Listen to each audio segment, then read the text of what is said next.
Kalau kamu berpikir beternak ikan hias itu sulit dan butuh modal besar, kamu salah besar.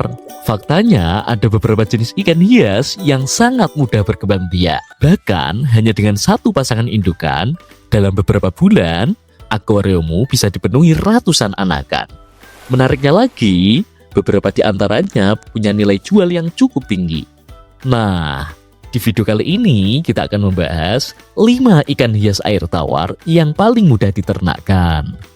Lengkap dengan tips supaya peluang berhasilnya lebih besar. Jadi, pastikan tonton sampai selesai karena ikan nomor 1 menjadi favorit banyak peternak pemula. Nomor 5, ada Molly. Di posisi kelima ada ikan Molly. Molly merupakan salah satu ikan hias yang paling direkomendasikan bagi pemula. Kenapa? Karena ikan ini terkenal kuat, mudah beradaptasi, dan tidak membutuhkan perawatan yang rumit. Molly sendiri memiliki banyak varian warna, mulai dari Molly hitam, Molly dalmatian, Molly balon, hingga Molly gold. Yang membuat ikan ini sangat disukai para peternak adalah kemampuannya berkembang biak dengan sangat cepat. Molly termasuk ikan live bird, artinya ikan ini melahirkan anak secara langsung, bukan bertelur. Dalam satu kali kehamilan, seekor induk Molly mampu melahirkan sekitar 20-80 ekor buraya. Jumlahnya tentu tergantung ukuran, usia, dan kondisi indukan. Masa kehamilannya pun cukup singkat, hanya sekitar 28-30 hari. Jika kualitas air bersih, stabil, dan pakan bergizi diberikan secara rutin, Molly dapat berkembang biak hampir sepanjang tahun. Namun, ada satu hal yang wajib diperhatikan. Indukan Molly terkadang memakan anaknya sendiri loh. Karena itu, sebaiknya buraya segera dipindahkan atau disediakan tanaman air seperti Java Moss agar mereka memiliki tempat berlindung. Nomor 4, Shorttail. Nomor 4 ditempati oleh ikan Shorttail. Nama Shorttail berasal dari bentuk ekor ikan jantan yang memanjang menyerupai pedang. Selain memiliki penampilan yang elegan, Shorttail juga dikenal sangat produktif dan berkembang biak. Seperti Molly, Shorttail juga merupakan ikan live bird. Seekor induk betina dapat melahirkan sekitar 30 hingga 100 ekor anak dalam satu kali kelahiran.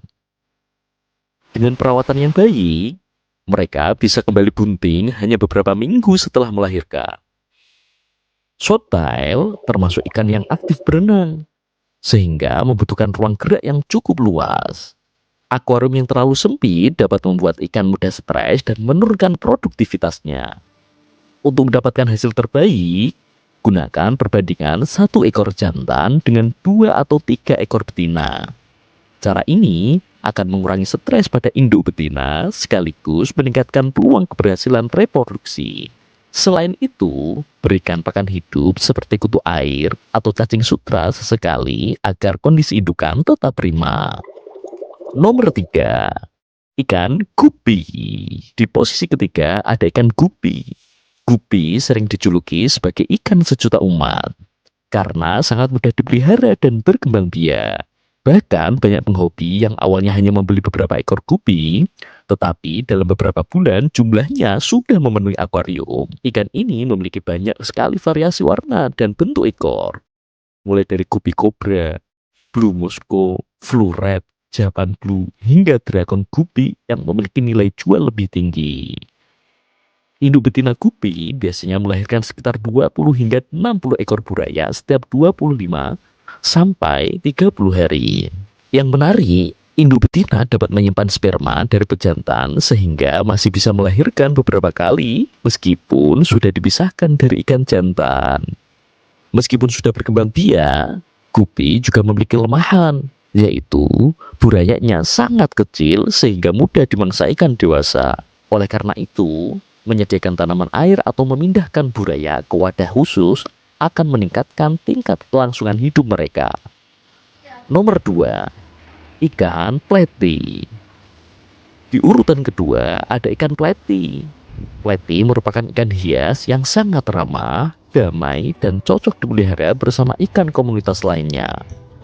Karena sifatnya yang tenang, ikan ini menjadi pilihan utama bagi pemula yang ingin belajar beternak ikan hias. Platy juga termasuk ikan live bird. Seekor induk betina mampu melahirkan sekitar 20 hingga 80 ekor anak dalam satu kali kehamilan. Keunggulan Platy dibandingkan beberapa jenis leaf bird lainnya adalah daya tahan tubuhnya yang cukup baik. Mereka mampu beradaptasi di berbagai kondisi air selama kualitas air tetap terjaga. Untuk meningkatkan produktivitas, berikan makanan yang kaya protein seperti cacing sutra, artemia, maupun pelet berkualitas tinggi. Jangan lupa melakukan pergantian air secara rutin sekitar 20 hingga 30% setiap minggu agar ikan tetap sehat. Nomor 1. Ikan cupang. Banyak orang mengira cupang sulit diternakkan karena sifatnya yang agresif. Padahal setelah memahami teknik pemijahannya, cupang justru menjadi salah satu ikan hias yang paling menguntungkan untuk dibudidayakan. Berbeda dengan 4 ikan sebelumnya, cupang berkembang biak dengan cara bertelur. Prosesnya dimulai ketika pejantan melakukan sarang gelembung di permukaan air. Sarang inilah yang nantinya digunakan untuk menyimpan telur. Setelah betina mengeluarkan telur, pejantan akan mengambil satu persatu telur tersebut menggunakan mulutnya. Kemudian meletakkannya di dalam sarang gelembung. Menariknya, setelah proses pemijahan selesai, induk betina harus segera dipindahkan karena pejantan akan menjaga telur sendirian dan bisa menyerang betina apabila tetap berada di dalam wadah tersebut.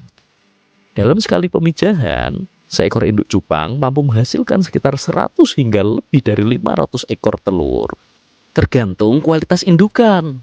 Telur biasanya menetas dalam waktu 24 hingga 48 jam. Dan beberapa hari kemudian, burayak mulai berenang bebas. Agar pertumbuhan burayak maksimal, berikan pakan berukuran sangat kecil, seperti infusoria atau kutu air halus pada minggu pertama. Kemudian dilanjutkan dengan artemia setelah ukurannya lebih besar. Karena memiliki banyak jenis dan warna yang unik, seperti half moon, plakat, HMPK, crown tail, hingga koi galaksi, ikan cupang masih memiliki pasar yang sangat luas dan menjadi salah satu ikan hias yang paling banyak dibudidayakan hingga saat ini. Itulah 5 jenis ikan hias air tawar yang paling mudah diternakkan, mulai dari molly, shorttail, guppy, platy, hingga cupang. Masing-masing memiliki kelebihan, karakter, dan teknik budidaya yang berbeda. Jika kamu masih pemula, ikan leaf bird seperti guppy, molly, shorttail, atau platy bisa menjadi pilihan terbaik karena proses reproduksinya lebih sederhana. Namun, jika ingin mencoba tantangan sekaligus memiliki peluang nilai jual yang lebih tinggi, ikan cupang layak untuk dicoba. Kalau menurut kalian, ikan mana yang paling menarik untuk diternakkan? Atau mungkin kalian sudah pernah berhasil membudidayakan salah satunya? Tulis pengalaman kalian di kolom komentar. Jangan lupa tekan tombol like, subscribe, dan aktifkan lonceng notifikasi agar tidak ketinggalan video seputar ikan hias, budidaya, akuarium, serta tips dan fakta menarik lainnya. Sampai jumpa di video berikutnya.